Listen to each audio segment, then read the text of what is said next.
following is a presentation of Main Street Media, your source for news, sports, and information on Main Street in Middle Tennessee.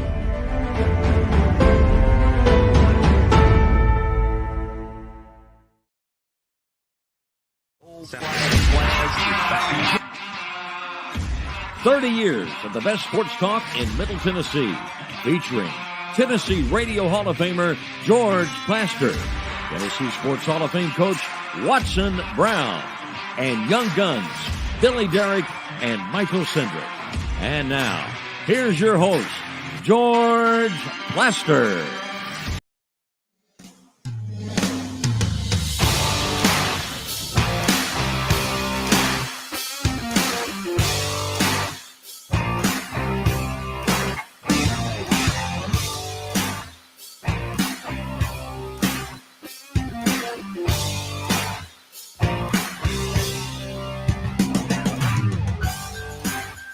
Hello again, everybody. Welcome in on what has turned into a beautiful Wednesday in Nashville, Tennessee. Maybe a little colder than any of us want, but we've got a good show for you today, so let's get right to it.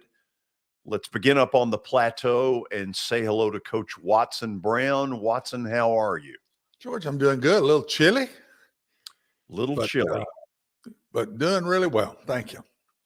So I'm going to start the show today a little different than normal. A lot of you have already heard the news of the passing of the longtime Nashville Banner and later Nashville, Tennessean sports writer Joe Biddle. As a lot of you know, Joe and I worked together, oh yeah, there it is, in the sports talk radio world for about 14 years at WTN. And Watson, you knew him very well also from his days of covering you at Vandy. Joe was not only an incredibly talented writer, funny, had a side to him that loved to needle people. Mark McGee, who will join us later, probably got the worst of it of anybody that I can think of. I can see Gee laughing in the background. Watson, he was a character. Oh, he was in our generation, George. He was one of the icons of Nashville. I mean, right there with Freddie Russell, Joe Bibb, Tom Squires, Larry Woody, all those guys kind of all around the same time. And it was a great group. You don't get that anymore. You just don't get that anymore. There's so many ways now you get your information and different things that it's just not just the newspaper now. And as we were coming up, it was. And these were icons, and he was one of them. And there was never a time you were around him that at some point you didn't chuckle, because he was going to pop something out. I don't care. I just gotten beat 48-7, but he could, and he may have written the worst article you've ever seen, but then I'd see him and he'd make me laugh. I mean, I'd go, why am I laughing at this dude? He just blasted me. But that was Joe. He had a way of doing that. And I put him right there with Tommy Squires in that way. They both just were great one-line people. And of course, we've already lost Tommy, but they're all about gone, George. But Joe's one of the icons of Nashville in the newspaper business. As you have been in the radio business, not just to stroke you, but Joe was the same thing in the newspaper business, in my personal opinion. So a lot of you who have reached out to me today on social media have brought up when Joe used to imitate Johnny Majors. And Joe was very good at it. He had the mannerisms down. Watson, one of his things as he would go through this, he would always discuss the three rivers around Three River Stadium: the Allegheny, the Monongahela, and the Percy Priest. I've heard it a million times. So I'm going to tell this story because this was of all of the Johnny Majors imitations that he ever did, for me, this was the funniest one. So back at WTN, put up that, if you will, put up that photo. When we were at WTN, we had just come out of bankruptcy. And now we've got this new, really good-looking logo, and there we are in the studio. Outside of that door, for some reason, was like a payphone. Never could figure out why the hell is that thing there. But we decided one day that we were going to do Majors a little bit different. And we were going to have Coach Majors armed with a whistle. And so I send Joe outside during the commercial out to the phone, and we get him on the air. And Coach Majors, how are you? Good to talk to you. And all of a sudden, as he's, we've got all these, and all of a sudden he just stops and he blows this whistle really loud. It about blew us off the air. And he starts screaming as Johnny Majors at Joe Avezzano. And he goes, Coach Avezzano, get those people moving. And it was one of the funniest skits. I almost lost it on the air because Joe was really good at that. Majors apparently knew about it. And at some point said something to Joe to the effect of, I don't think it's as funny as you do. No, but he liked it. Coach Majors had talked to me about that somewhere in casual conversation. Really? Oh, yes. Joe had come up, and maybe it was before one of our games, and he saw Biddle down on the sidelines or something. He said, there's that blankety blank that's honestly, he does me pretty good. And I just started breaking up. Coach Majors and I were good friends. And he was good to me all the way through, especially through my Vanderbilt time. And Joe did me too. It wasn't near as good. No. It wasn't near as good, but he did me. And he kind of leaned the shoulder like I would. And he had me, but he couldn't hardly get my voice right. No. But he wasn't afraid to throw it out there, George. Right. But he nailed Coach Majors. Oh, had Majors. If you didn't know, you swear you thought it was Coach Majors. Oh, he nailed him. He had him nailed, but Coach says he does. Well, really, truthfully, he does me pretty good. Yeah. Anyway, I do want to take a moment and just pass on our condolences to Sharon Biddle, who has been an unbelievable caretaker to Joe over the last 3-4 years. I know a little bit about dementia. My father had it right in the final year of his life. It's a very cruel thing. I don't pretend to know the particulars of what is called Lewy body dementia. And that's what Joe had. And anyway, I guess I better turn my phone down. That wasn't real. You getting a call, George? Well, yeah, it may be Coach Majors. Well, it might be Coach Majors. Get the impersonation ready. You never know. But that wasn't a real good broadcast moment, was it? You don't see that on network TV. This is TV, George. Well, you don't see that on network TV. But he loved doing Majors. Anyway, back to Sharon. I just want to pass on our condolences. She has been an incredible caretaker to Joe over these last 3 to 5 years. And I just wanted to start the show with that because I spent 14 years with him and there were some incredible memories in there. It's interesting, without knowing that this was going to happen today, I've got Mark McGee coming on and later Ron Bargatze, and both of them will have memories to share as well. Yeah, I'm sure they do. Mark will have a bunch. Oh my God. Yes. So Mark came in as a young guy covering Vanderbilt when he first came in. I remember him doing early stories with us, and I'm sure Joe was a piece of work to work for. Oh my God. He needled the daylights out of Gee. let me start the actual real show by saying hello to Terry McCormick. Normally during football season, we start with our daily Titans update. Terry, I'm going to let you take it. Go wherever you want. What is the big story of the day? I guess it's Ryan Tannehill talking to the media.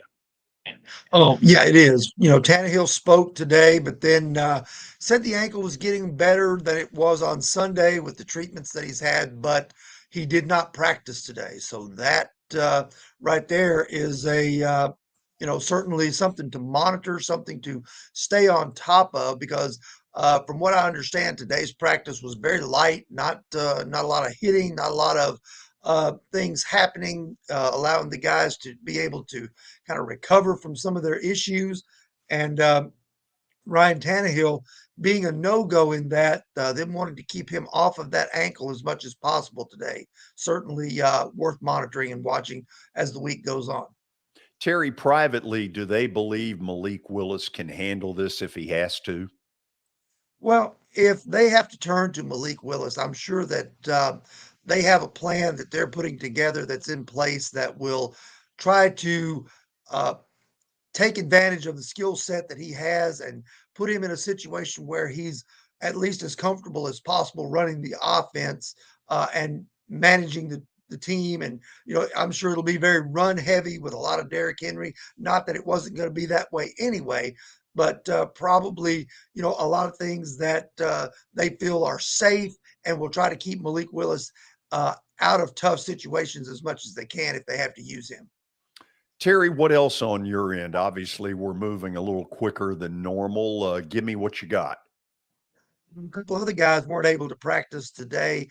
Jeffrey Simmons was given the practice off due to an ankle injury, and Rashad Weaver due to a back issue. So neither one of those guys practiced. There was a little bit of good news today, though. Zach Cunningham was back at practice with that elbow injury. First time he's been able to go in about 3 weeks or so, George. Well, and he wants to play against his former team. Oh, no doubt about it. I mean, that's the team that he kind of wanted out of that situation last year. Maybe not in the way that they did it by dumping him on the waiver wire, but certainly will be motivated to play down in Houston on Sunday if he is able to go. Terry, appreciate it as always. All right. Thanks, George. Terry McCormick, his daily Titans update starts the show. Billy, take it away. Yes, it does, and it is presented by the Justin Tucker team with Platinum Realty Partners. They are proven to be trusted with your most personal asset. The Justin Tucker team, they are Middle Tennessee's most trusted team in realty. Give them a call at 615-906-8458. Also, Sumner Funeral and Cremation. They are sharing their family with yours in your time of need. Now with 2 convenient locations in Gallatin and Hendersonville, and also online at sumnerfuneral.com. Sumner Funeral and Cremation, traditional, affordable, and dignified. All right, we start today's update with, as I scroll up, Hal Steinbrenner has confirmed that Aaron Boone will return to New York. I know we talked about it yesterday, but it's official. Aaron Boone will be back in New York next year. Yeah, I said it yesterday. Listen, a lot of the blame, I know he's catching a lot of it, but Brian Cashman put this team together. It's a round peg in a square hole. They're going to get rid of anybody. Maybe at this point it ought to be Cashman. That might be the guy to get rid of instead of all Aaron Boone there. So Boone will be back in New York next year. We roll through with some NFL news. The Chicago Bears have traded defensive end Robert Quinn to Philadelphia. So the Bears losing, one of the better pass rushers, at least for a long time in the NFL, to Philly. 4th round draft pick, Watson. That seems cheap. Yeah, I'm sure he's getting older, but the Eagles are trying to hang with the Cowboys, man. I think they're both of them have picked up defensive linemen here in the last couple of days, and I think they know we really need to win this division, and they're going to fight each other, and the Eagles are one up on them right now because they won in Philadelphia, but they got to go to Dallas later. I just think that's keeping up with the Joneses, if you like that. Oh, I do like that. Pun intended. I know it was intended. Look at you Watson. did pick it though. Look at Watson with the jokes. George, let's roll on. Mac Jones is going to start against the Jets for the Patriots on Sunday. So no Bailey Zappi. I know this has been a a wide-ranging discussion point, but Mac Jones is going to get the nod on Sunday. Great. And then when he makes a mistake, who knows? Put Zappy in. I'd like to think that Bill got him in there and said, "Look, Mac, I think you're about well. It's yours. We're not gonna jerk you at the drop of a hat." But I don't know if that happened. I really don't. I think it makes it a lot harder for Mac Jones to play than by what happened this weekend or Monday night. I just think it makes it harder on him. And but at the same time, the fans were hollering "Zappy, Zappy, Zappy" too. He just got to get through it, George. You grow up in the NFL and it's tough. You got to get it done, man. It's nothing comes easy in that league. Another quarterback that got benched was Matt Ryan. And apparently he admitted that he was shocked. He couldn't believe he got benched for Sam Ehlinger. So Matt Ryan is not happy, apparently. Well, I can see where he's shocked, but he certainly was not Johnny Unitas over the last 6 weeks. Good one, George. Good one, George. You like that? I like that one. Yeah, good one. They had to do something. Yeah, you two-shaded me on that one. Uh-huh. And finally, George, we've got more quarterback news. The New Orleans Saints, no Jameis Winston. They're going to go with Andy Dalton on Sunday. So no Jameis on Sunday. So Jameis Winston supposedly is healthy. What's the signal they're sending there? I have no clue. Is he healthy? Have they said Supposedly. He is healthy? Yeah, well, I haven't heard anything that he's injured. my phone said it. So if my phone said it, Oh, it's yeah, gotta be.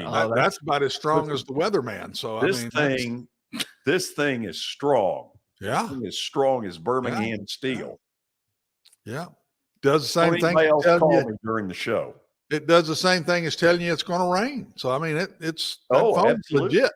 That's where I got it. Yeah, George, you I know you can turn your ringer off. Yes, I'm aware of that and forgot. The difference. Okay, I was just making sure. Here's the difference. If you do it, you are going to catch unmitigated crap. I'm going to be nailed. If I do it, you kind of gotta, What if he does it, Billy, you cover for him, babe. That's what you're supposed to do. Cover for him. See, you'll learn. You should have said, "Oh, George, I'm sorry. I'll turn my phone off." That's covering for your boss, bud. You've got to learn. Be quick on your feet. That's what Joe Biddle taught me. There you go. I'll write that down. Okay, we're going to go to the break. Mark McGee will join us not only to talk about the Predators who have taken a nosedive, but a thought or two on his end about the guy that hired him to move to Nashville, Joe Biddle. So stay tuned. This is Main Street Media Television.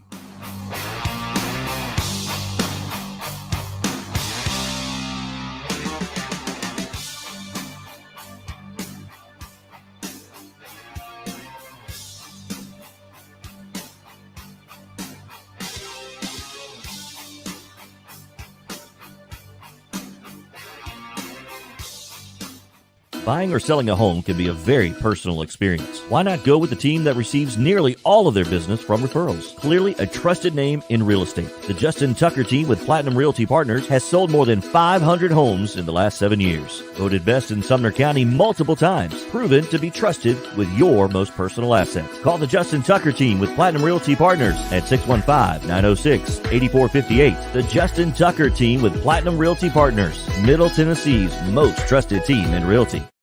I highly recommend Sumner Funeral and Cremation because of their caring nature and attentiveness to detail. Pre-planning your funeral now will bring you peace of mind and less stress to your loved ones. When the chaos of losing you happens, your family can honor and celebrate your life, knowing things are happening just as you wanted them to. Pre-planning determines the details of your funeral, cemetery services, and can be less expensive. We are honored to serve you and are always here for you in your time of need. Sumner Funeral and Cremation. Traditional, affordable, dignified. SumnerFuneral.com. Jody Jones Dentistry can handle all your dental needs, from the basics to cosmetic procedures. All of this in the nicest dental facility I have ever seen. Jody has done it right. They're located conveniently at 55 Music Square East, and for an appointment, it's simple. Dial 615-259-5100 and tell them Plaz sent you.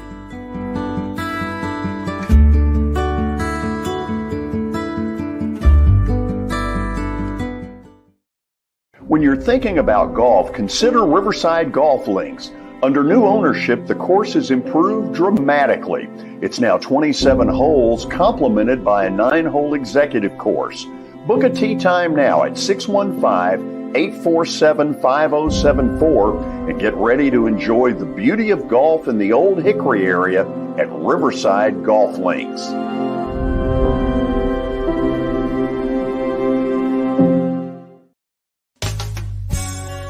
I'm Bart Durham. I was sworn in as a lawyer in 1963, and I've been working as a lawyer since then. We're a firm that does exclusively personal injury, a lot of tractor-trailer crashes. Insurance companies will open up their checkbooks when you force them to. We have systems that work. We get the most money for our clients in the shortest amount of time. I'm Blair Durham. My dad and I want to help. Give us a call at 615-242-9000. This is Eric Berner with Rockcastle Wealth Advisors. I help people in the pursuit of making their money live as long as they do. People hire me because I use a customized, individualized, and personal approach for the person I'm working with. Everyone's situation is different. If you've lost a spouse or a parent and want to make sure your inheritance is utilized and does not just disappear, I can help with that. Call me at 615-235-1058 or email eric@rockcastlewealth.com.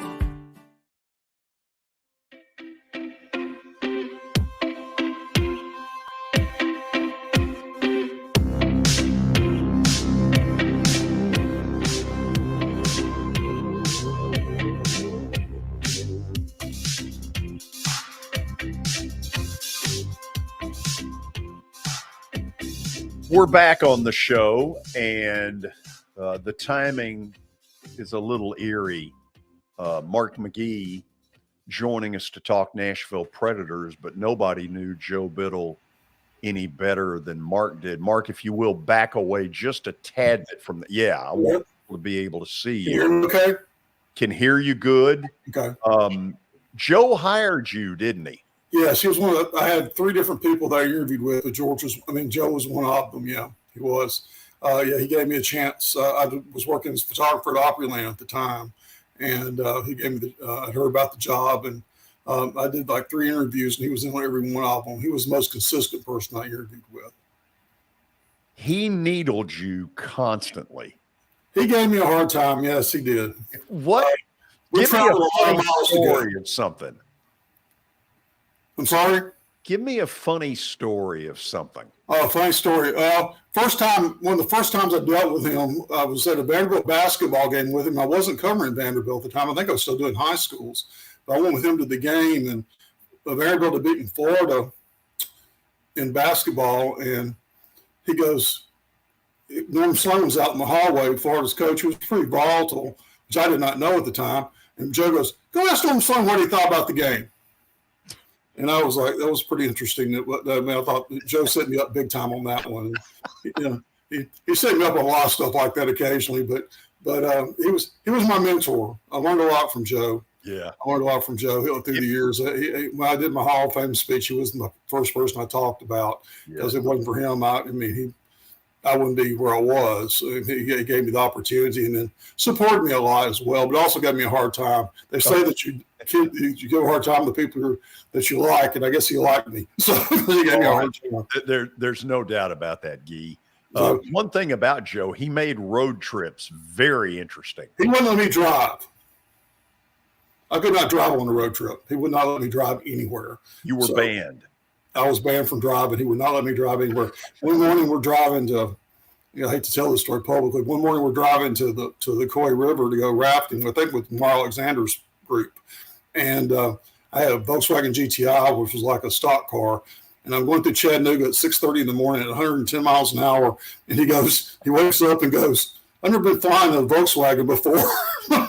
That's my last chance I got to drive. I never get to drive again. Yeah, he was, but he was really good. He kept. I mean, he was very supportive. It's a sad day. It's a very sad day. He was a very supportive guy, and he was. He taught me how to act and how to react in the big time sports world. You know, he brought me into that level, and I appreciate him guiding me through that time. Gee, these have not been good times for the Preds since they no, not at all. From this long road trip. In a nutshell, what do you think is going on? Oh gosh, I think that they're doing things Hines wants them to do, but they're not doing it very well. I thought what got me about the Philadelphia game, Philadelphia had a lousy season last year. They were one of the worst teams in the NHL. They started out pretty strong, but they still had a lot of injuries, had a lot of problems. And the first period, the Predators come out ready to go. You think, okay, everything's going to turn around here. We're going to get going. And then the second period, they come out flat. And the third period, they come out flatter. So I don't know what that was all about, but they're talking about, I guess a lot of people are panicking, but I guess one thing I noticed today, that the 2017 team that won the Western Conference started out the season 2-4-1. So maybe interesting stat you throw at. So maybe this is a sign of things to come. And the Colorado Avalanche last year started out with a losing season, first 7 games.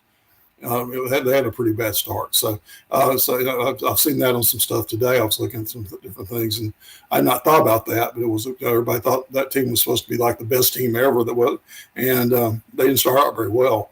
Mark Borowicki's injury was a crushing thing the other night. Thank goodness he's home and doing okay from that standpoint. Jeff Lazon's going to take his spot on the defensive pairings, and they're going to swap the defensive pairings around a little bit. Matthias Ekholm and Ryan McDonough have been together. They're splitting them up, it looks like. Rob Stanley had a thing on that, tweeted that out today. It's been tweeted a few times today, but it's going to be probably Ekholm and Carrier, McDonough and Lazon, and they're going to be the top two lines there defensively. So that's the biggest change they've made. So, a lot of people are now thinking Matt Duchene had a great year last year. 2 years ago, he had a horrible year. A lot of people are wondering which Matt Duchene is going to show up this year. That's a question mark. There are a lot of questions. People are talking about firing Hines again. I don't know if that's the answer. And firing David Poile is definitely not the answer, I don't think. And but they've got to. Like I said, they're doing the things that Hines wants them to do. They're covering territory. They're limiting scoring chances. That's how they're doing things like that, and they cut down their penalties against Philadelphia. But they're just not gelling for some reason. They're just not coming together the way they should. I don't know how you point a finger to that. But UC Soros is not UC Soros of last year yet. UC Soros but Guy, in fairness, the night they committed the 9 penalties, even you said it, they would never even have gotten to a shootout if it weren't for UC. But I think a lot of people looking for him to take over again. A lot of people felt like in the Philadelphia game he didn't look comfortable. So let me ask this. Is Hines close to being in trouble? I think if things get worse, yes. I mean, and you got St. Louis tomorrow night. That's not even near a give-me type game. I mean, St. Louis always gives the Predators trouble. That's not necessarily a game you're going to get back on the winning track with, even though it's at home. So I don't know what you do ahead of time. I mean, what they have coming up. But Hines has got to win some games. They've got to turn the momentum around, because if they don't do it in the next 3 or 4 games, you have a chance to. It's early in the season, and what happens early in the season doesn't necessarily mean anything. You all talking about Johnny Majors earlier. Majors used to say, it's what you do in December. The end of the season is what people remember. And that's the same thing I get with hockey. What you do in March is what people remember. And, this team has to make sure it doesn't get completely out of kilter here, because they're already 6th in the division, and it's a tough division to play in. So they've got to get their momentum. They've got to get some momentum going and get a couple, 3 victories. They have not won a game on North American soil. They haven't won a game at home since Nixon was in office. Yeah, they won a game in North America, period. So, Guy, in all seriousness, let me ask this question, because it is, you know, in season ticket holder world, this is getting talked about a lot. Barry Trotz was in attendance Saturday for David Poyle's record breaker. Mm-hmm. If Hines were to get the boot, is Barry Trotz next? Well, according to the story I saw about Barry today, he is not ready to go back into coaching yet, he said, and he would really like to coach one of the original 6 teams if he gets back into coaching. So I don't know what that means. That maybe, you know, if nominated, I will not run. If elected, I will not serve. I don't know whether that's his version of that or what. But he's saying that they know that he wants to do. If he comes back into coaching, he wants to do an original 6 team. Of course, he's down there on 12 South living right now, so he's convenient. If you from that standpoint, one thing about Barry is he does not like working with young players. He likes a more veteran team. This team's got a lot of young players, and so I don't know how much he would want to deal with that from that standpoint. But certainly Barry would be. I don't have problems with Barry coming back. He was one of the best coaches I've ever dealt with. Period, and at any level, and so I wouldn't mind having him back at all. And he knows what he's doing. Right now, I think what Hines is doing is not bad as a coach. It's just his players aren't performing. Like, I think the big concern is just how they weren't very up for that game against Philadelphia. They seemed to, they started out great, but just couldn't sustain it. What's good? Something's going in the locker room or what? I haven't heard any rumors about anything like that. There's something that's got to be changed pretty quickly. Watson, say hello to Gee.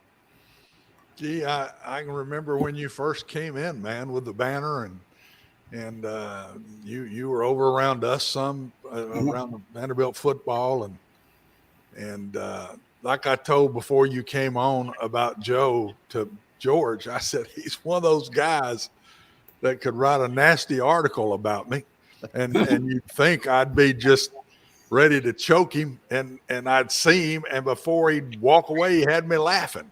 I mean, it's just Joe was just one of those kind of guys, and I thought a lot of him, and it was anytime it was professional, but he had a way of letting it get personal in a positive way always before you'd leave. He might get on you, and I'll bet you could say the same thing. Before you ended up leaving, he had you, and you were back to giggling and cutting up with him or whatever. I thought that was one of his best traits. Yeah, he would. He had a couple of people that would help him out and going after me from other. I get double team and triple team sometimes. I can imagine he'd put a team together on you. I get triple team sometimes with people. So, but from other newspapers, he would get Bozich. Huh? Bozich. Yeah, Bozich. Yeah, Bozich was one of them. Oh, yeah, it was one of the big ones. And John Adams. Oh yeah. John Adams would be able to get brutal on me at times with things. It was like it got ugly. Those two were cut out of the same cloth.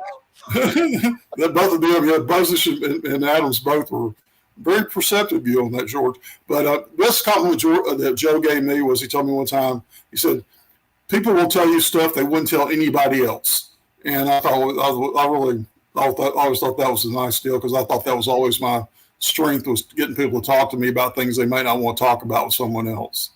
I'd say that's a great strength. Yeah, I mean that was probably the best compliment he ever gave me, and I forget what prompted that. I came in with something. He goes like, "People will just tell you anything like that, just talk to you about anything," and I was like, "Well, I don't know why, but they do, you know." So, but it was, he was. He always was shocked by that, of what I would hear from people, or what people would tell me. So, Mark, one of the funniest years that I ever had, I'd gotten I was through playing. Of course, I couldn't play my last couple of years, but I was still a student. And I graduated. I'm a GA. And him and Tommy Squires talked me into being on the softball team. And you'll with all those high school coaches all around the city, Jerry Pig, Wes Elrod. I'm telling you, when you put Squires and Biddle together, and they're kind of the co-coachy player deal, I mean, every night was just out of sight. I mean, those two, and they rattled the other bunch we were playing. Of course, we knew everybody we were playing in that Sure. league back then. Yeah. And Lord, by the end of the night, that we're about ready to fight. I mean, Fiddle and Squires have eat the other side up so much that I thought we were going to need to get escorts out of there. But they eat them alive. They'd be over there on the bench just eating the guys up. I mean, they eat everybody. It wasn't just the home team. It was the other side, everybody. Well, that was another one. Squires and Biddle. Biddle was keeping score at the Sounds games, and Squires was beat writer, and I was the beat writer I took over for Pat Embry doing the beat, and Squires and Biddle wore me out almost every night in that press box. It was like they both got after me quite a bit. It's a shame they both died of basically the same thing. Yeah, that's such a sad thing. Of course, Tommy much younger than Joe. Yeah. From that, but the two of them together in that press box was not for the faint of heart to be there with them. No, you had to be ready for combat. Yes, in that press box. That's a good way to put your helmet and your shield with you when you came in. So, but that's for sure. That's for sure. Last thing I would say about the Preds, tell me if this is right, Gee. I'm not sure this ain't the toughest sport to coach of all of them. The coordination, it's so equal a lot in teams, and the coordination on how you put everything together, and then different lines. In football, we're playing the same 11. Mm-hmm. Well, they're throwing people in and out and doing all that. And so I guess I'm a little more patient this time of year because this is a tough sport to coach. And when you're off a little bit in hockey, to me as a team, you can get on a run to lose like this. As you get on, you can also get on a run the other way because it's so equal to me every night out, even though you're playing one of the better teams or maybe you're one of the better teams, but still it's game in and game out, and that team can beat you on that night. Am I wrong about that? I think you're exactly right. One thing about hockey is this, that, you can, in some sports, 1 or 2 stars can carry you all the way, but that's not necessarily true in hockey. Yep. You can have really 2 or 3 good players on your team, maybe even a superstar type player. That doesn't guarantee you're going to be successful. It is a group thing. You have to have a group of guys playing as a unit and know what everybody's doing and that type of thing. That's one thing about switching Ekholm and McDonough around. They want Ekholm and McDonough to get used to playing together because they play off their strengths. Now they're going to split them up. So how's that going to change that dynamic a little bit? How long Borowiecki's out, who knows? But it's a team effort, and that's the big thing. I mean, you can have a superstar player or two. That doesn't necessarily mean that you're going to go to the Stanley Cup Finals. It's all about putting your team together. And I mean, Hines is, like I say, he's got them playing the way I think he wants them to play right now, but they're just not. I think that what really concerned people was their effort the other night. They just seemed kind of listless. Now, they had a really tough practice today, very intense practice. Good. So getting ready for tomorrow night, and they're going to need it tomorrow night because St. Louis is always tough. Always tough. Right. I enjoy watching. I grew up listening to St. Louis Blues on KMOX on my parents' stereo. That was one of my first hockey exposures, and I used to listen to them every night when I do my homework. So, thank you, first of all, for coming on, but thank you for sharing some memories. Well, I'm glad you let me do that. Thank you. I like my picture better. I like my picture better. I've gotten the new picture of me. I like it much better. So, okay, is there a way to put that picture up there? Do you know who you look like? No, I'm afraid to ask. Well, it hit me. Do we have a way to put that up there? It's up there now. It's Rick Stansberry. Oh. Is it not? I appreciate that. You would appreciate that. Well, you know what? I thought about that, but you're right. I guess that's true. For radio, I'm in no position to talk. Yeah. Thank you.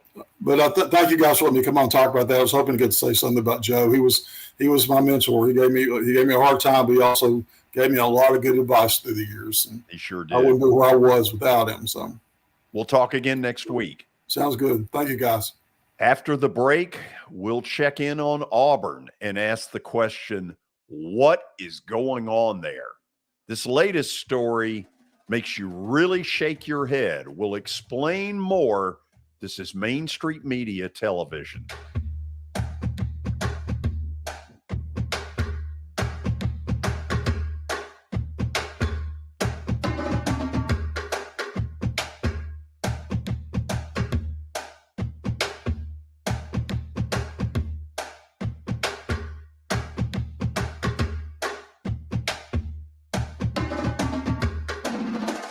For Dustin Timmons and Joey Donnelly, they welcome every opportunity to serve and satisfy their clients. Whether you are looking to build your dream home or renovate your current home, their team will ensure that every client and remodel is unique, luxurious, completed on time, and within budget. Contact them today to set an appointment for a free consultation or to view some of their completed projects by logging on to DonnellyTimmons.com.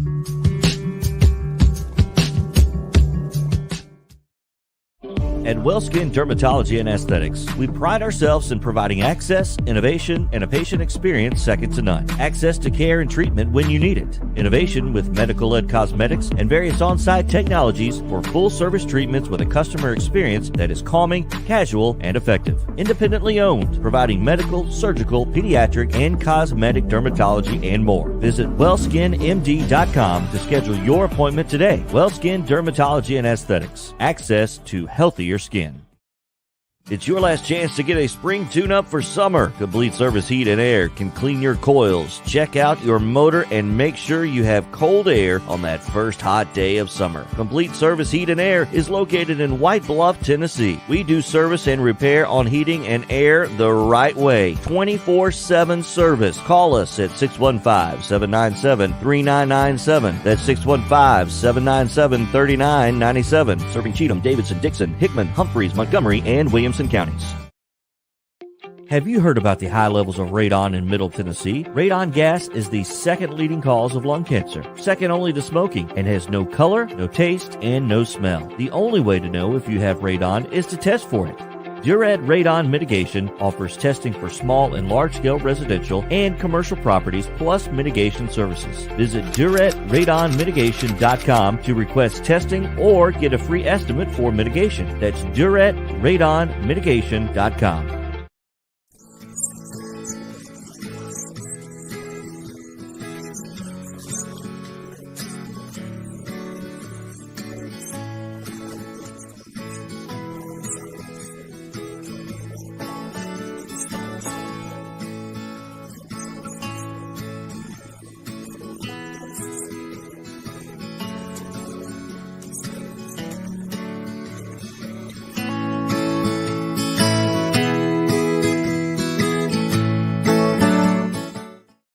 Since 1865, the First Baptist Church of Gallatin on Winchester Street has served its community by catering to the least, the last, and the lost, providing a church of welcome used by God to save the lost, transform the saved, and impact its community. As a proud multi-ethnic congregation, Pastor Derek Jackson personally welcomes you to join them in fellowship Sunday mornings at 8 in person or at 1045 in person or online at firstbaptistgallatin.org. First Baptist Gallatin on Winchester Street, serving with open arms as a true church of welcome.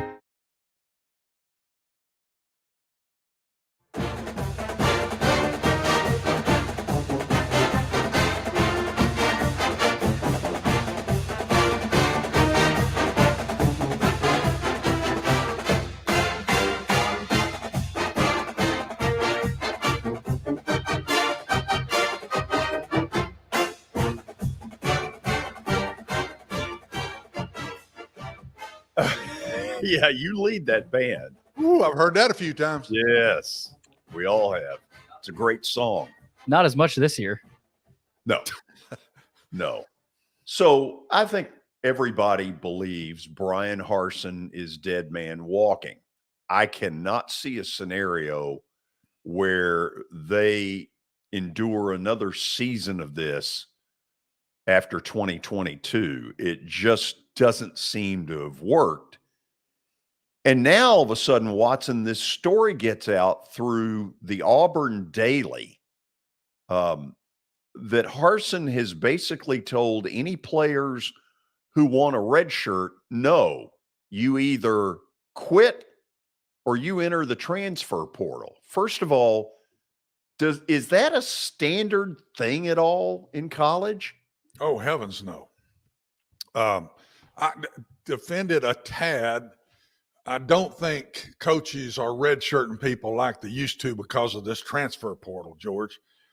You don't think you can keep a guy around for 4 years anymore. He either leaves. If he's really good, he's gone in 2 or 3, to the NFL. And They want to get as much as they can get out of them. Or if they're not playing, if they're a backup nowadays, they don't stay around and work their way up. They transfer. So I'll defend that a little, but what it sounded like is he's basically saying every week we decide who we want to play. And if we want to pull you out of, you can play early, and then after a certain amount of games, you have to either stop or keep going. And I think he's saying, look, if we ask you to play, you play. If we don't want to redshirt you, we're not going to redshirt you. We need you for this year. That sounds like what this is all about, but I've never heard a coach go that far with it. I've brought kids in and say, think about it. Talk to your parents. We need you right now, but if you want to stay in the red shirt, it's middle of the year. And I've gone that route with some kids before, and I've had them go both ways. Say, no, I want to stay red-shirted. Coach, I'll come out and help the team. But I've never heard the ultimatum like this, and that just sounds really dangerous, man. I'd hate to go back in a home of another kid in that same town you did that to and have the trust factor, because believe me, it spread around that town pretty quick that the last kid we sent to Auburn wasn't treated right. So couple of things. Number one, he was asked about it today. The story broke around midnight last night. SI.com picked up on it and really ran with it after the Auburn Daily put it out there. When he was asked about it today, he gave the weirdest answer. And I would encourage anybody, go look at the answer and you tell me what the hell it means. But bottom line, he didn't deny it. No.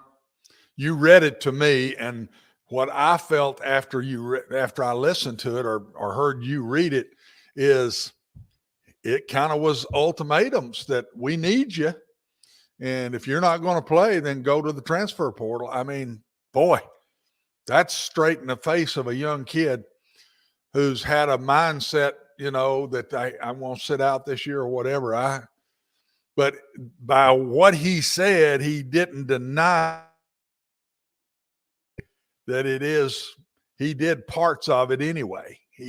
So I don't know. It's not a good look. It's just another piece of the resume, I'm afraid, that's going to get him. And honestly, George, I'm surprised he's still around. The difference in Brian is it's only his second year. If it was the third year, I think he would be gone. But I think they're sitting there and saying, my God, to just throw him out, but they're going to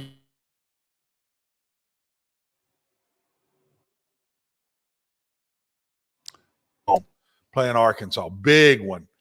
If he loses this one, I don't see any light at the end of the tunnel.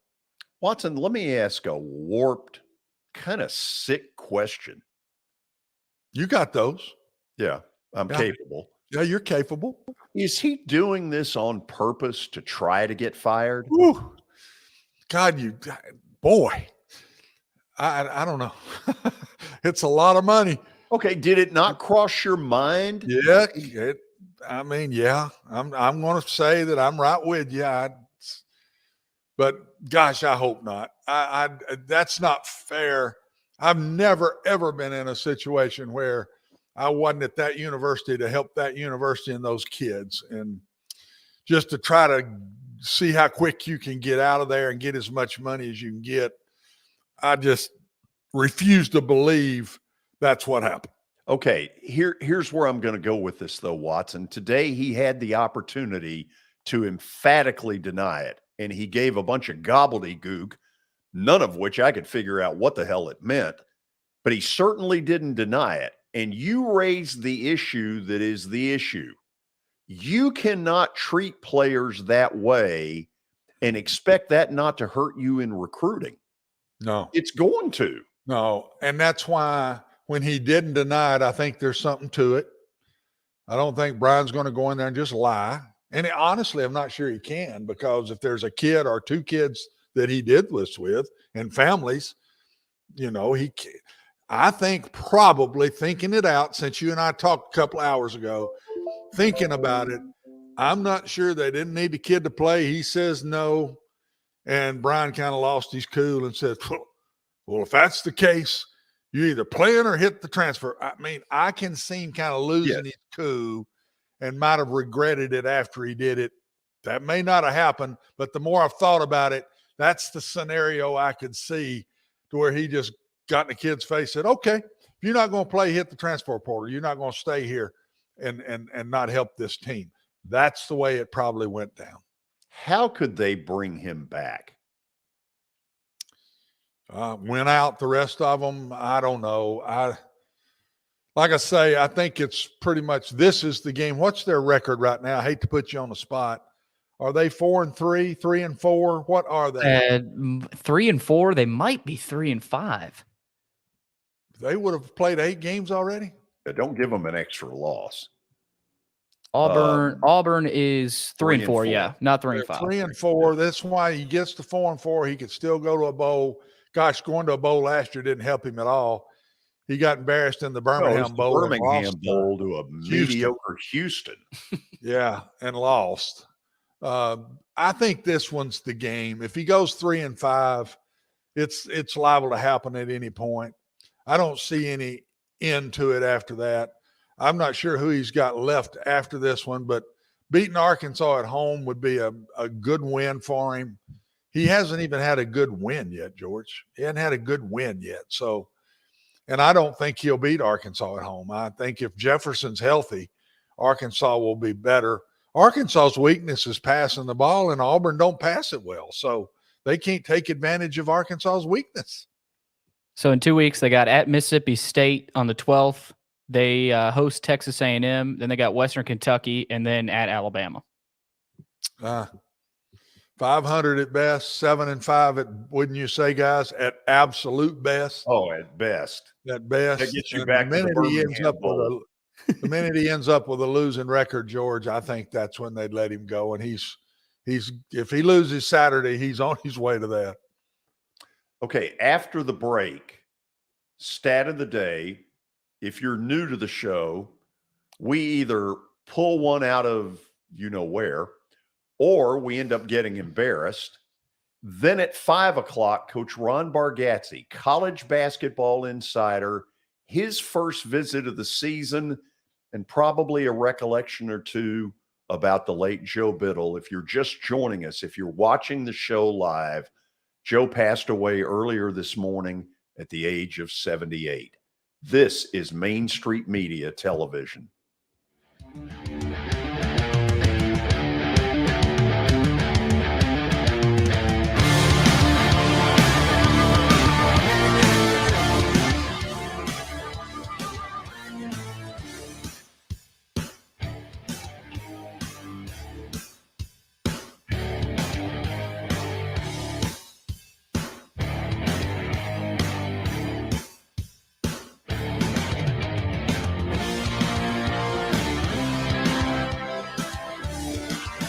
Serving Williamson and surrounding counties, Bone and Joint Institute of Tennessee offers comprehensive orthopedic care with 16 subspecialized physicians. Our practice provides high-tech care with a hometown touch. We offer physician clinics, physical and occupational therapy, advanced imaging, and surgical services, including interventional procedures. Call us at 615-791-2630. We're Bone and Joint Institute of Tennessee. High-tech care with a hometown touch.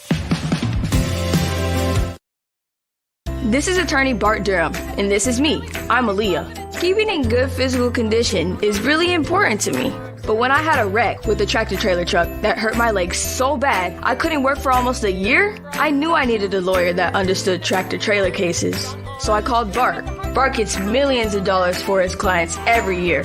At Bart Durham Injury Law, we've handled hundreds of tractor-trailer cases.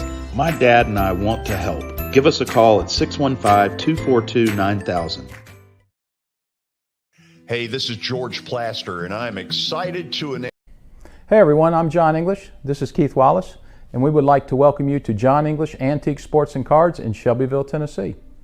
We specialize in graded and ungraded sports and non-sports cards, vintage wax boxes, and unopened cases. We have a large selection of PSA graded cards. We also specialize in old sports collectibles, baseball, football, basketball, golf, and tennis. You can find it all at John English Antique Sports and Cards.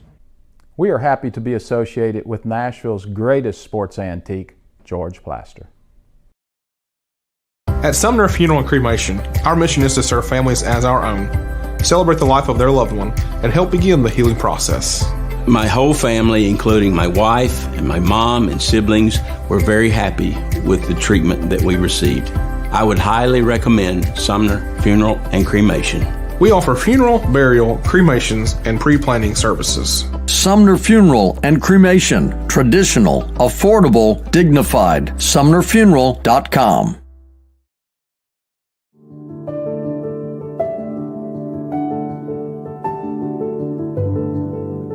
Welcome to the Omni Nashville Hotel. Urban elegance with a vintage touch. Our 800-room hotel opened up in the fall of 2013 with 746 guest rooms and 54 suites.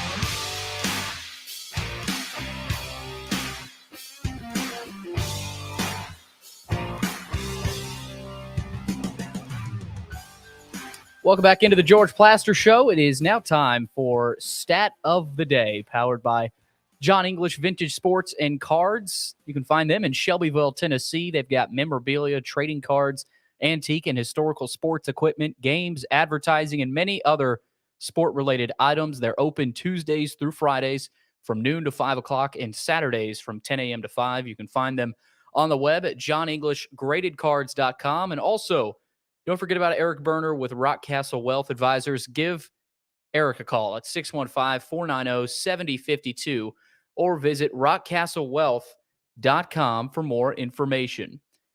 All right, let's get over to today's stat of the day as we I can't wait. Get over to it. I know you're riveted, George. Which NFL team has this record when trailing in the fourth quarter this season? 4-1. This season when trailing in the fourth quarter. The previous 5 seasons, they were awful. 3-58 when trailing in the fourth quarter.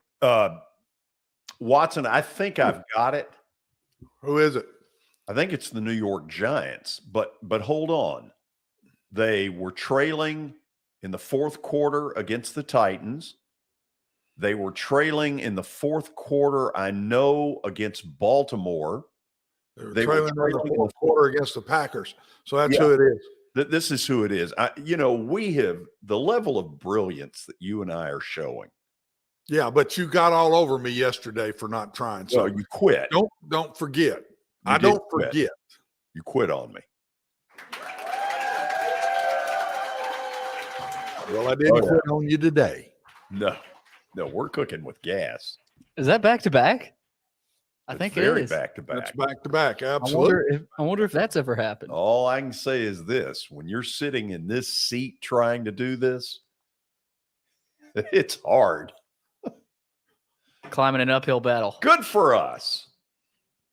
Good job, guys. Yeah. That was awesome. So are we now officially at the 5 o'clock hour? We are officially into the 5 o'clock hour, George. It is powered by the great folks at Middle Tennessee Bone and Joint Clinic. They combine state-of-the-art orthopedic service with a family atmosphere. Whether it's a sports injury, a sprained ankle, or a major joint replacement, MTBJ has the staff, training, and equipment that you need to take care of any patient in any circumstance. Visit them on the web if you're interested at mtbj.net for more information.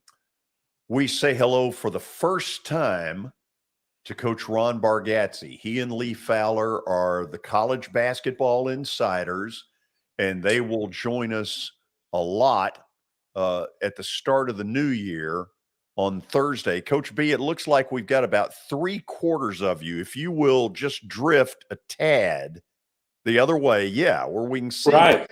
There you are. Where's Bob Warner when you need him? Well, no, you're still you're cut out. Lean this. There we go. There we go. There we go. He's right-handed. He keeps going back. I know he does.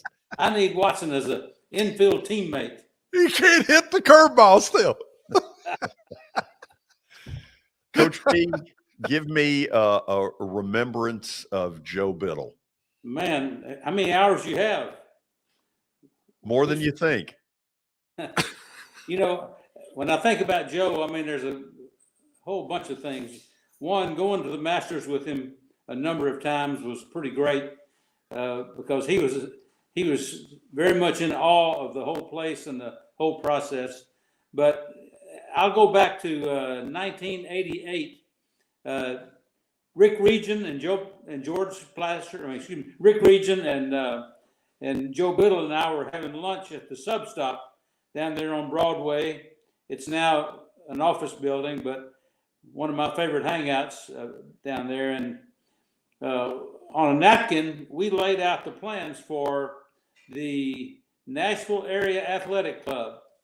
And as you know, George, that developed over time into really the Nashville Sports Council. And with the pro teams coming and everything, it was a great timing to do what we did. And boy, I miss those guys. You want a story that popped into my mind earlier today? Sure. You and I did the first game of Dan Beebe's OVC basketball TV package. And Dan had admitted to me going in that he had hired kind of a rot gut production crew. In other words, you get what you pay for. And they didn't have a clue. And the first game was it was Tennessee Tech and MTSU. And there was bad blood between the two teams. And what was going to break out that night was one of the 5 worst fights in college basketball history. But Coach B, if you remember, you and I were way too busy having to straighten out technical issues while it was going on. On the ride home, Ed Martin and Joe are in the back seat, and we admit that we really didn't see it coming. And Joe said, Helen Keller could have seen it coming. Well, Joe had one of the funniest sarcasms about him of anyone I've ever known. He was not as good a noon ball player at Belmont as he thought he was. No, he had the standing jump shot perfected. Actually, he didn't move his feet very much. No. Watson would not have had him in a linebacker position. He couldn't get off his box. No way. No way. Oh, wow. Coach B, we're not far away. We're about we're less than 2 weeks away from the start of the college basketball season. And I don't know how many people know this, but Vandy and Memphis square off at Memorial Gym on Monday night, November the 7th. And to me, that's a game. Shame on all the posturing and all the BS that's gone on over the years. These teams ought to play each other. George, it takes me back to 1973, Memphis State and Vandy, 73-74, had a little series there. And that was the Memphis State team that, of course, went and played UCLA in the Final Four. But very emotional rivalry at that time. And I'll tell you, there was a lot of raw feelings around that game. So, go ahead. No, go ahead. Well, I mean, there's a pretty famous coach coaching on the other sideline. Yeah. And he happened to be the unfortunate person who followed Johnny Wooden at UCLA. And hired me. Yeah, that was Coach Bartow. Clean Gene Bartow. Bartow and Larry Finch and Ronnie Robinson and all that crew. Man, what a great series that was. So, Coach B, what we know about Vandy right now is that Scottie Pippen is no longer there. I have never seen a college player that could draw a foul better in the final 3 or 4 minutes of a game. It did so much for that program. How in the world do they replace him? Well, because one reason that he is so effective is is he can go left, right. He has a lot of nice ball fakes, a terrific sense of where he is and where his opponents are on the floor. How many times have you seen him make that ball fake and get people off the air, jump into them? And he was phenomenal at doing that.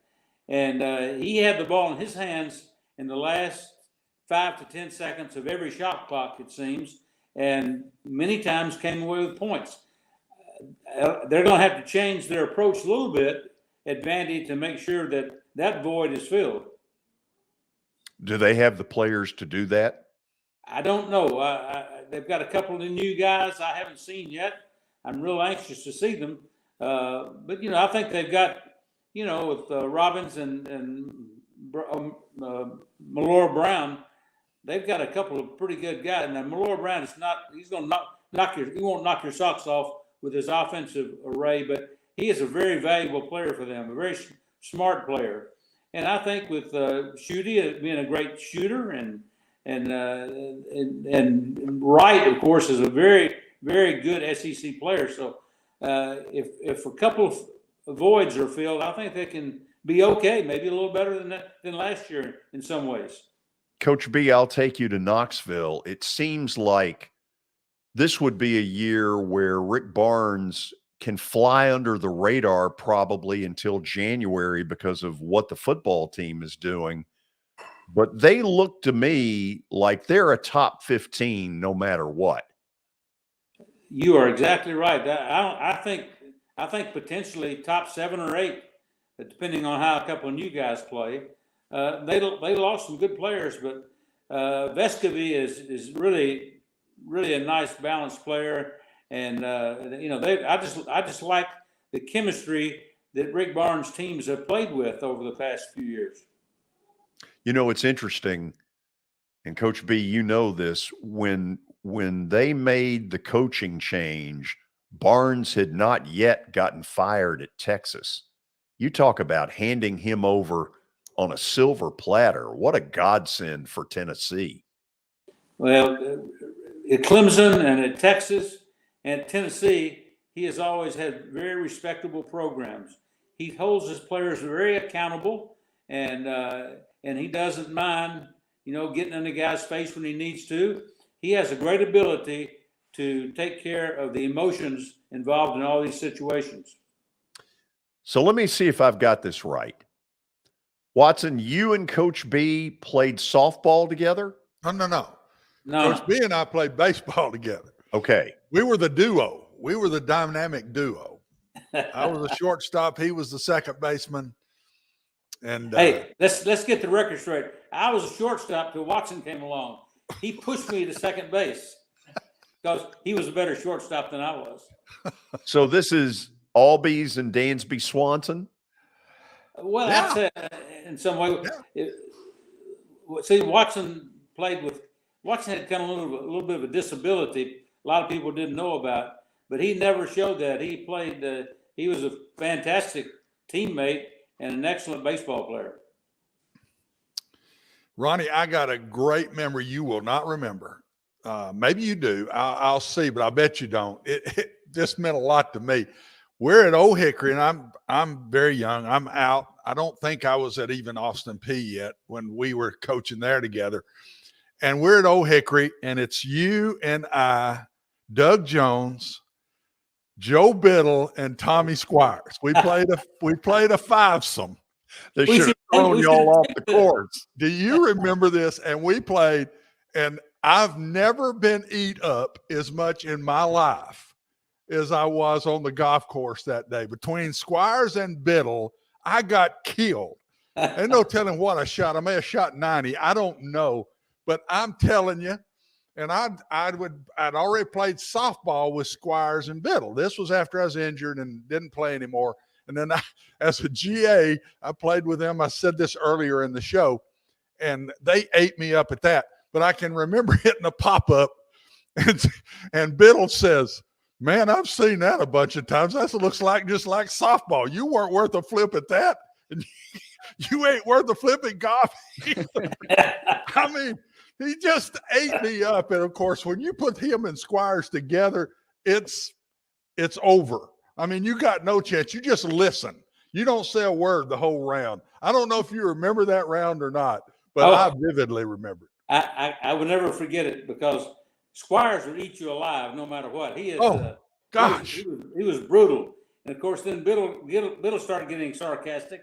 And next thing you know, I mean, it becomes a laugh fest. And by the way, you didn't count those 2 shots you took on 3. You shot 91. Wow. I still have the scorecard. You got it down. Whatever it was that day, they had me. I mean, they had me. And Squires was a pretty good player. Bill couldn't play, but he could rattle me enough to where he could even beat me. So. Well, he was always best dressed, though. Yeah, he was. Oh, yeah. Now, he come out in the bright colors on the golf course, buddy. He had them on. Joe, I mean, Ronnie, one quick question before it gets into the season, a philosophical thing to me.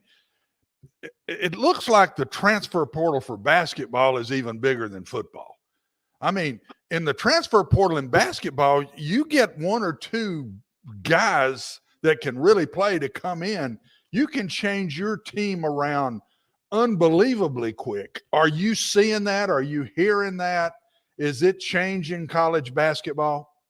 Absolutely. Over the past couple of weeks, I've been checking out a lot of media guides online and projected lineups and that sort of thing. Yeah. And I'll tell you this: it's amazing how many starters there are on top tier teams that were not there last year.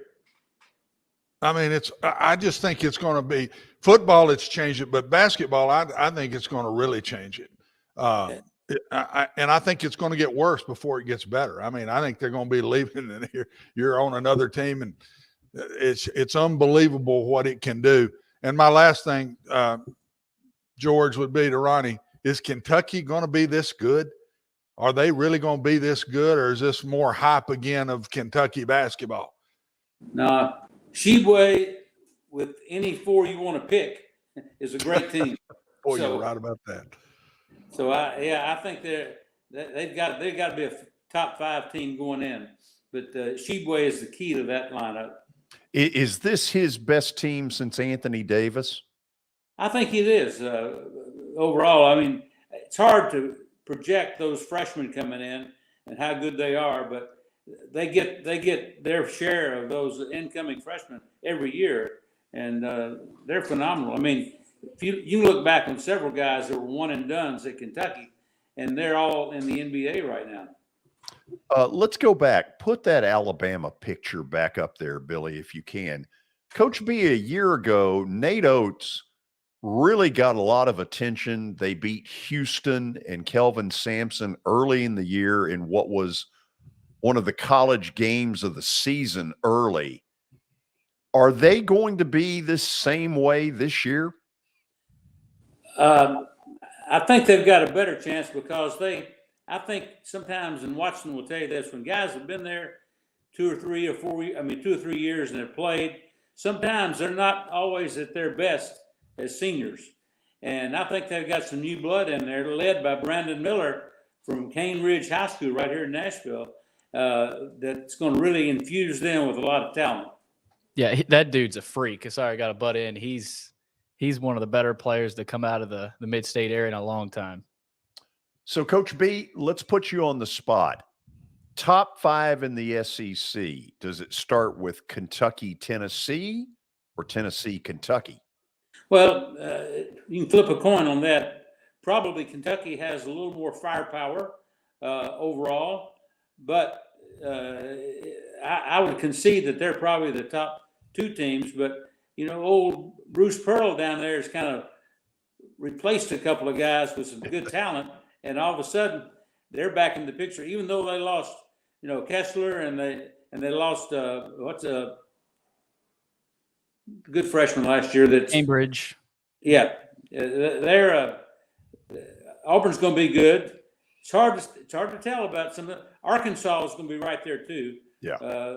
There's no question about them being in the top 3 in the league, and I'm not sure that they're going to finish ahead of Kentucky or Tennessee. They possibly could do that. Wow. It's going to be fun.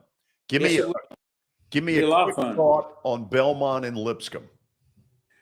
Yeah, I do. Well, Asajla coming back and is unbelievable. He is a really, really great player. And and then Will Pruitt is a very good perimeter player, point guard, very physical, aggressive player.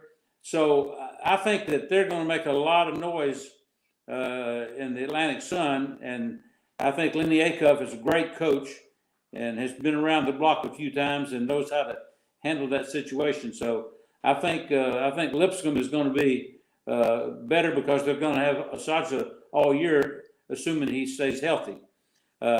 Belmont, they're definitely reloading. They've got a couple of really nice new players in the transfer portal. They've got Keyshawn Davidson from Tennessee Tech. He's a really good player, 6'2", point guard, and he'll probably be a starter there. And then they've got Drew Freiberg, the transfer from Princeton, who is a really, really great shooter, 6'7", what I'd call a stretch 3 or a perimeter 4. They probably will not play the same offense they have been playing because Moose is gone, and he's the guy that builds around, and you really can't play 5 out with Moose in the game, but he could step out and make a 3. So, and then they got Mr. Basketball, Jacoby Gillespie from Greenville, Tennessee, who's going to be he's really a nice player. Coach B, I'm ready for it, even though I'm not ready to give up football yet by any stretch. But when you and Lee, when we get this going, it's going to be a lot of fun. Absolutely. We're going to put full court press the whole game. Yeah, and I want your face fully in the picture. Now, there's some people, I will say there's some people who would like my face not even to be in the picture. Well, I was going to say that, George, but I want to be respectful to the host. Yeah, thanks a bunch. Oh, don't worry about it, Ronnie. Just go for it, bud. Talk to you soon, Coach B. All right. Thank you, guys. See you, buddy. See you. When we come back, if you've been watching this show live, you need to give us about 10, 15 more minutes. One announcer thing you may not know about, another that you might know about, but we're going to talk about it. So stick around. This is Main Street Media Television.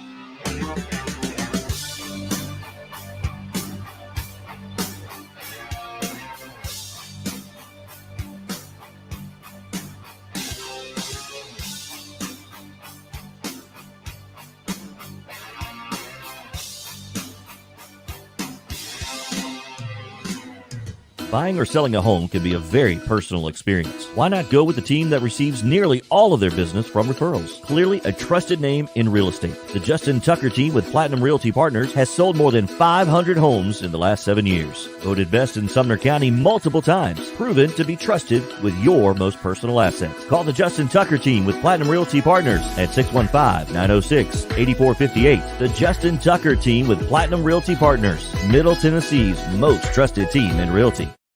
I highly recommend Sumner Funeral and Cremation because of their caring nature and attentiveness to detail. Pre-planning your funeral now will bring you peace of mind and less stress to your loved ones. When the chaos of losing you happens, your family can honor and celebrate your life, knowing things are happening just as you wanted them to. Pre-planning determines the details of your funeral, cemetery services, and can be less expensive. We are honored to serve you and are always here for you in your time of need. Sumner Funeral and Cremation. Traditional, affordable, dignified. SumnerFuneral.com. Jody Jones Dentistry can handle all your dental needs, from the basics to cosmetic procedures. All of this in the nicest dental facility I have ever seen. Jody has done it right. They're located conveniently at 55 Music Square East, and for an appointment, it's simple. Dial 615-259-5100 and tell them Plaz sent you.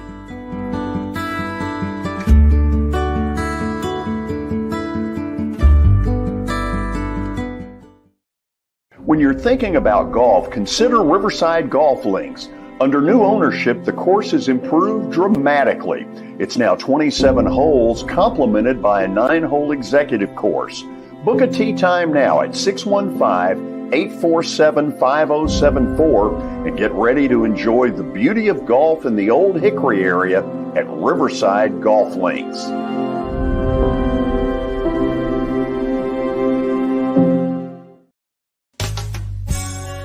I'm Bart Durham.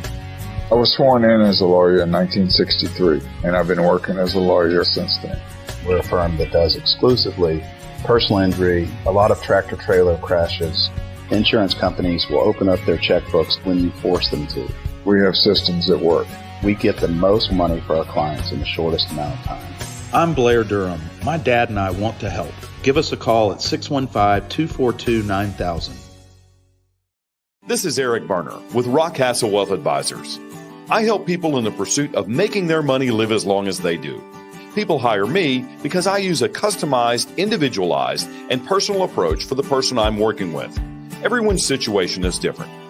If you've lost a spouse or a parent and want to make sure your inheritance is utilized and does not just disappear, I can help with that.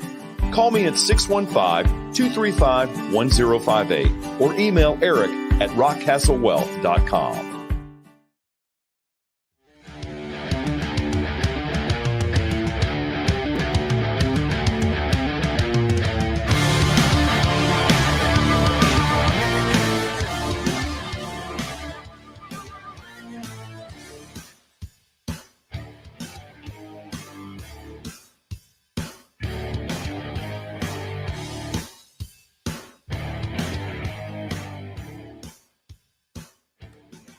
Here's something that might surprise you a little bit. You've heard oftentimes about things like the Birmingham Touchdown Club, groups that meet to talk about football. One of the more underrated ones that has been getting some dynamite people has been the Little Rock Touchdown Club. They had John Gruden, who made his first public appearance since the Raiders booted him back, 6-7 weeks ago, something like that. And most recently, they had a guy that is a real character. They also had Ed Orgeron in there, I think, a couple months ago. Go Tigers. So that wasn't bad. That was pretty good. Yeah, go Tigers. So, Watson, they had Tim Brando within the last few days. And Tim is a character. Yep. And Tim has, over the years, first of all, done a lot of stuff in his broadcast life. Did SEC football game of the week early on Jefferson Pilot. Did SEC basketball. Now he's on, of course, he was with CBS for a long time as a college football host for the 2:30 games. Now he's on Fox, back doing play-by-play. But one thing that has not changed about old Timmy B, he loves doing impersonations. Listen to this one. Jackson with Frank Broyles on Saturday afternoons. I mean, that was a holy day of obligation for me, you know. It's the third Saturday of October. It's Tennessee and Alabama. And the leaves begin to turn, the boys become men. When Tennessee plays Alabama, that's what General Robert Neyland said many years ago. ABC's Wide World of Sports brings you college football. Hello, everybody. I'm Keith Jackson. Wow. I'm with the old redhead Frank Broyles. Frank, what kind of a ball game we going to have today? Well, Keith, it's going to be a pie football game. Pie football. I want you to look at this running back from Tennessee, Theodis Lee. Look at the thighs on Theodis. Those thighs as big as I've ever seen, and he's just a sophomore. Woo! Woo! Wow. Oh, I love it. How good is that? That's Tim. Oh, I've been with him or listening to him in many audiences. Yeah. Through these different touchdown clubs through the years, and he's always a piece of work. Another one he did, and a younger audience has no idea who we're talking about. Beano Cook. Oh, Beano. He could do Beano perfect. Yeah, he could. No. So here's another piece of broadcast news that got out earlier this week, but I don't think has gotten a ton of attention. Jim Nantz this season, Nashvilleian Jim Nantz, by the way, since he's moved here, is going to give up at the end of the college basketball season his role as a Final Four announcer. And Ian Eagle, who has done a lot of NCAA tournament, has done New Jersey, now Brooklyn Nets basketball. He's a very good basketball announcer. He will step in. Watson, Jim Nantz, I mean, this has been a 30-year run since the shocking firing on the eve of the Final Four in, I want to say, 89 of Brent Musburger. Yeah. Yeah. Jim's in his 60s, so I think he's letting a little of it go. He's still doing, I know he's doing golf. I think there's something else he does. What am I missing? But I think he's just given up a piece. Well, he does Masters, obviously. And he does a lot of golf, yes. Yeah. He does a lot of CBS golf and does NFL with Tony Romo. Yes, and he does the NFL. He's going to keep those two from what I've heard. And I think he's just weaning himself slowly down, George. Wow. That's gonna be so different. Not hearing, I mean, Ian Eagle's great, but it's almost like, you associate watching the Final Four with Jim Nantz, hearing that voice. So, man, that's gonna feel different. You do. I go back far enough. Musburger, Gary Bender. Yeah, me too. Musburger, Well, I go back really? further than you. So, Yeah. Musburger, I want to say it was 1989, and CBS, it got out that they were firing him right during the Final Four, where he was doing, I guess, his final games. I don't pretend to know what went on, but I remember it sent shockwaves. And this young guy from the University of Houston, Jim Nantz, was the one who stepped in. No, Jim's had a great career, and it's amazing. He and Freddie Couples are best of friends, went to Houston together and were classmates. I think they were roommates even in college. But I can remember when he sticks out to me the most was in those early years covering the Masters. And when Fred won it one year, and that was just fantastic listening to him through it. But no, he's really good. But it's amazing, isn't it, George?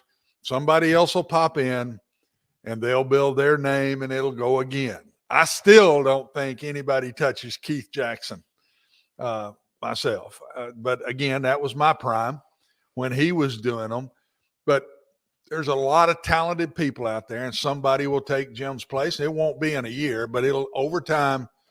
There'll be another guy that'll take over college basketball. Okay, you brought up Keith Jackson. Oh. And I believe that back then, and for a younger audience, some of you didn't hear him. But if you were to go back, first of all, when Keith Jackson did a game, it was like it put a stamp that game was important. Not many announcers, have that aura that if they're doing the game, it's the big game. Keith Jackson did. And of course, he did your brother's national title game against USC, which I'll claim may be the best national title game we've ever seen.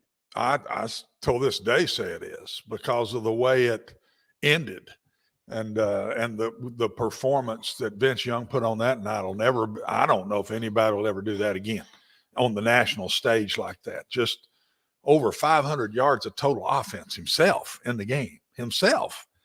But Keith, to me, there weren't as many games on in those days. So when Keith had one, if there were 3 on that day and he had one, you watched the one Keith did. And of course, he did a lot of West Coast games. I mean, I can remember many Southern Cal Notre Dame games. Oh gosh, yeah, many. The Coliseum. Yes, and the Coliseum. It announce. I've always said this: announcers, not analysts, but announcers, play-by-play guys. The memories that they give you last with you in a lifetime, and it's not just the game; it's them. It's the way they could present it to you that stays in your memory, George. I don't think those kind of guys get near the credit they deserve because they're special people that can do that. You were good at it. I mean, they're special people, and I could name them probably on my hand right now. This special. What separated Keith Jackson? Was it the phrases? Was it just how he broadcasted it? I know. Oh, George, you're more professional with this than me. It's his approach. Yeah. He's cutting out a little bit. Yeah, a little bit. I know that he had sort of a folksy country, Twang. in the backwoods of whatever. He just had a style about him that was totally different. And if you go back, Watson, if you go back and look at that national title game, when Vince Young scores, he gives it one of those Vince Young to the corner kind of deal. And Absolutely. And the thing that I like with the older guys over some of the newer guys is they weren't negative. I think the newer guys, for me, are too negative. They're too much making their opinions on what's going down instead of just doing the game. And I'm talking about the play-by-play guys, not just the analysts. But Keith Jackson never did that. He found a way to make everything – he could take the negative on one side of the ball and turn it to a positive, George, on the other side of the ball. But he was just a very positive, upbeat guy. And he could make a tough day for somebody, a team, and could get them out of there with a little bit of pride in themselves. And he just never turned it into the negative way that I hear some now that I just don't go for as much. You and I talking after a game and analyzing, that's one thing. But during the game, I don't want to hear all that. I just want to watch the game. Tell me what's going on in the game and lay it all out there, but don't put your opinions all over it. That bothers me a little bit. Maybe it shouldn't. Am I wrong? You're more of a professional with this than me. It's a different era. I mean, look, who would have ever thought that I would be doing this instead of radio, for instance? The world has changed huge.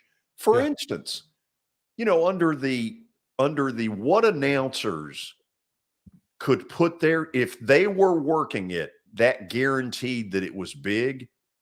I'll tell you who had that. Cosell. Yeah. When Cosell called a boxing match, that elevated it to a level of better than it would have been. Absolutely right. 100% so. Just his presence upped it a level. And that's the same thing I say about a lot of the Keith Jackson.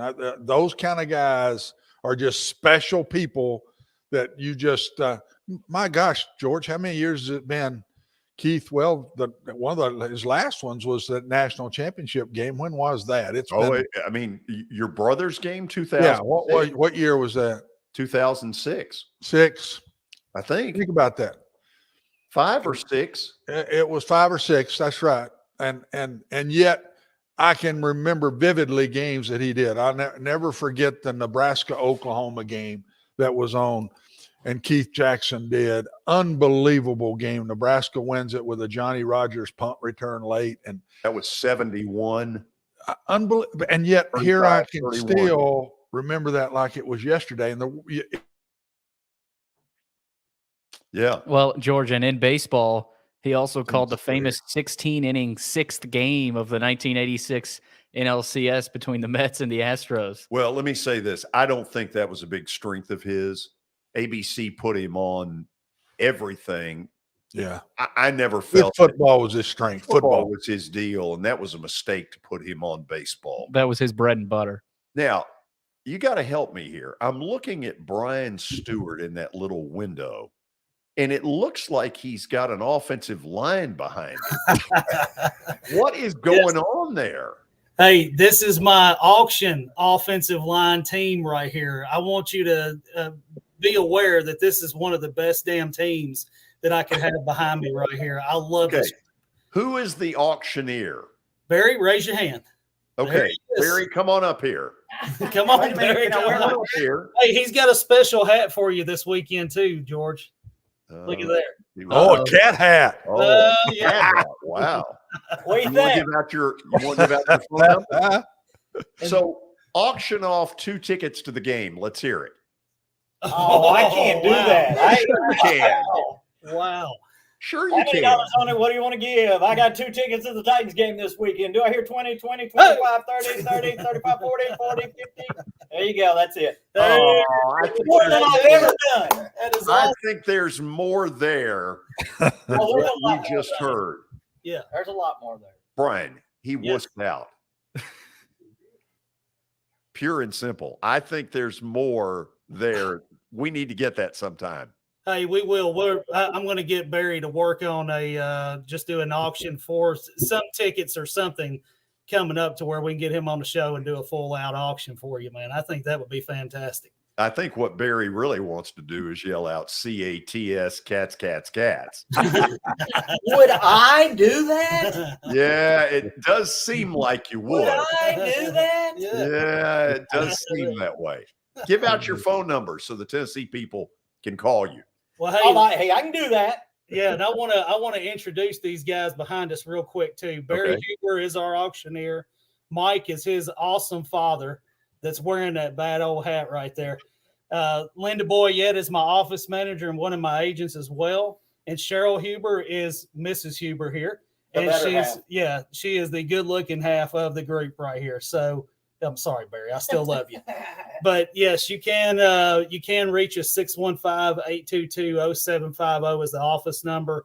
One Stop Realty TN on the web. We have our Facebook and our Instagram page. Please give us a like and follow. The reason that I'm having the auction team behind us is because we have our first auction coming up. When is it, Barry? November 17th. There it is.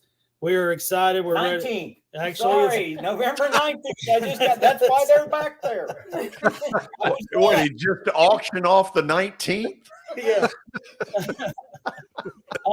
November 19th. That's hilarious. That's what we're rolling. So please get on there, give us a like, give us a follow. We're ready to get to work for you guys. George, Watson, thank y'all for having us on the show today. We appreciate it, man. Brian, I got to be honest. It's the most unique commercial I've ever been a part of. That's what One Stop is all about. Uniqueness. I love it. Yeah, there you go. Hey, have a good one. We'll talk again tomorrow. Thanks, guys. Stay tuned. Plaster Bet of the Day is coming up next. This is Main Street Media Television.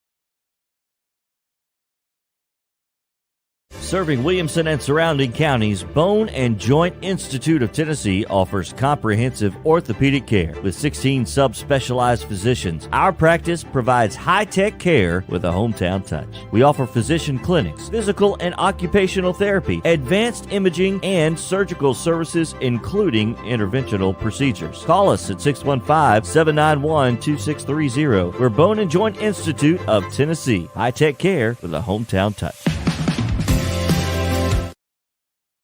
This is attorney Bart Durham, and this is me. I'm Aaliyah. Keeping in good physical condition is really important to me. But when I had a wreck with a tractor-trailer truck that hurt my legs so bad I couldn't work for almost a year, I knew I needed a lawyer that understood tractor-trailer cases. So I called Bart. Bart gets millions of dollars for his clients every year.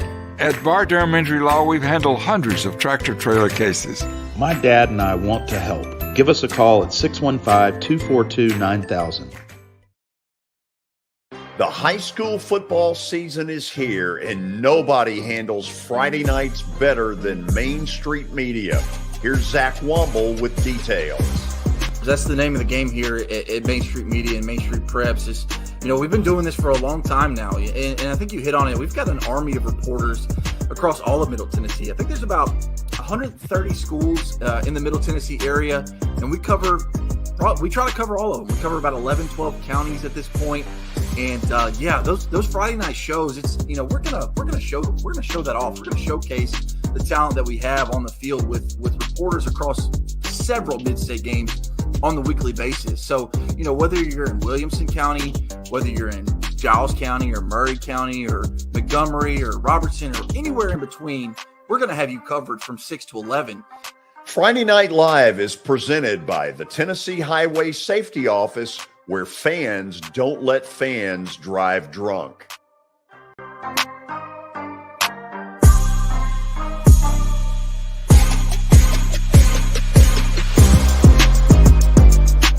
At Sumner Funeral and Cremation, our mission is to serve families as our own, celebrate the life of their loved one, and help begin the healing process.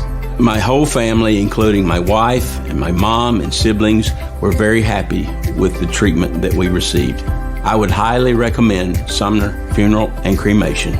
We offer funeral, burial, cremations, and pre-planning services. Sumner Funeral and Cremation. Traditional, affordable, dignified. SumnerFuneral.com.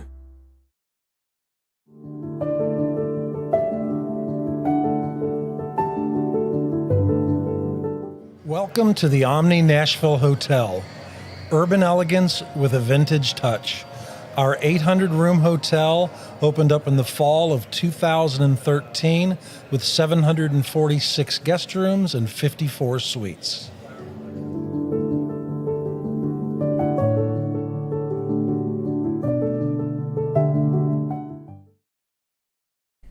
Hey everyone, I'm John English. This is Keith Wallace, and we would like to welcome you to John English Antique Sports and Cards in Shelbyville, Tennessee.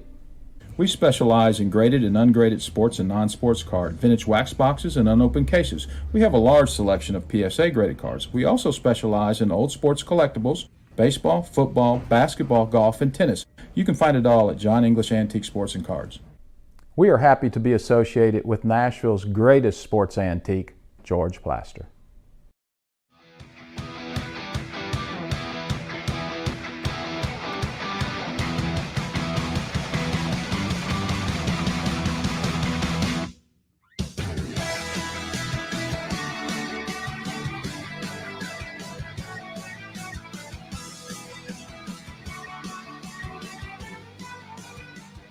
Welcome back into the George Plaster Show. Before we get to Plaster's bet of the day, a little announcement for tomorrow's show. At 4:20 p.m. Central Time, we will be joined by Lindsey Crosby, the writer of the Bombshell piece that was written on Brian Harsin. So he will join the show tomorrow at 4:20. So be sure to tune into that to just dive into that whole Bombshell piece that he wrote. Looking forward to that. But George, let's get to the bet of the day. It is powered by Bart Durham Injury Law. Since 1975, Bart Durham has aggressively protected the rights of a broad range of victims of car accidents and personal injury in both Tennessee and Kentucky. If you too have seen your life interrupted by an injury on a highway, in a hospital, at your workplace, or on unsafe property, let their attorneys do the work fighting for the full compensation that you need. Learn more about Bart Durham Injury Law by logging on to bartdurham.com. All right, let's get to the result from last night. It was one game, and George, you got it done with the Pelicans. Oh, yeah. How about that? How about those Pelicans? They won outright. Luka missed a three-pointer at the buzzer from about 30. Mm-hmm. And that would have sent it to OT, right? Yeah, the defender played great defense.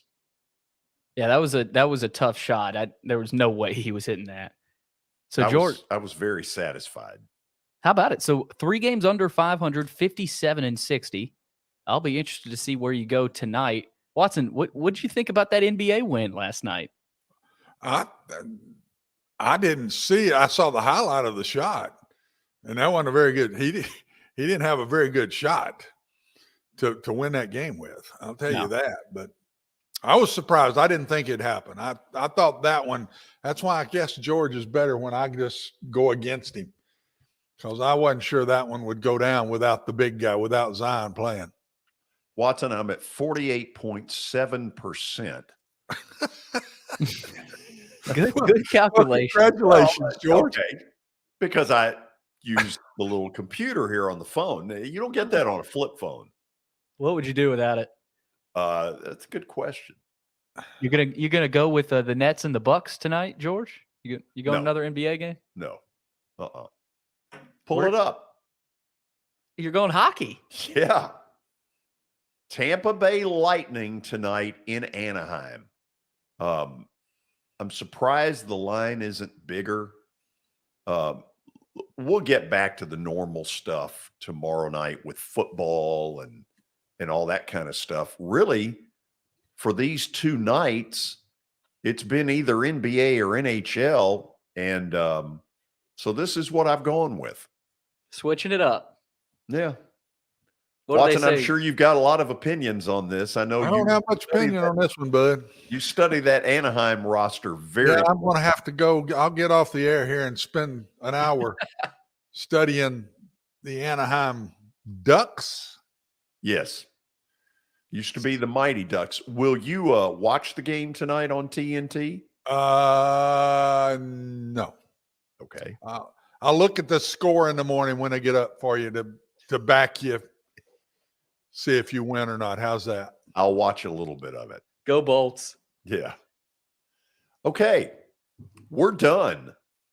Watson, guess what tomorrow is? Tomorrow is underdog pick day. Oh, yeah. Do you remember who you had? Who'd I have last week? Yes. I know I lost, but I don't even remember now. Okay. Well, I thought Watson won. Didn't he pick South Carolina? Oh, I did win last week. Yeah, I'm sorry. My God, are you serious? Because we had somebody comment over the weekend on Twitter, and they said, "How about Watson staying hot with the Gamecocks?" Wow. Okay, we'll review all of it tomorrow at 5:00. At 4:20, we'll delve deeper into this Auburn story. It is a weird story, and even weirder is Brian Harson's comments today when he was asked by the media about this story. So be with us tomorrow live at 4:20 for all of that. Watson, you behave until then. I will, buddy. Go Bolts. Bingo. Billy? George, go Bolts. Behave. 2 games under 500. See all of you tomorrow. 48.7. Hey, it's better than it was a week ago. See you tomorrow. Bye.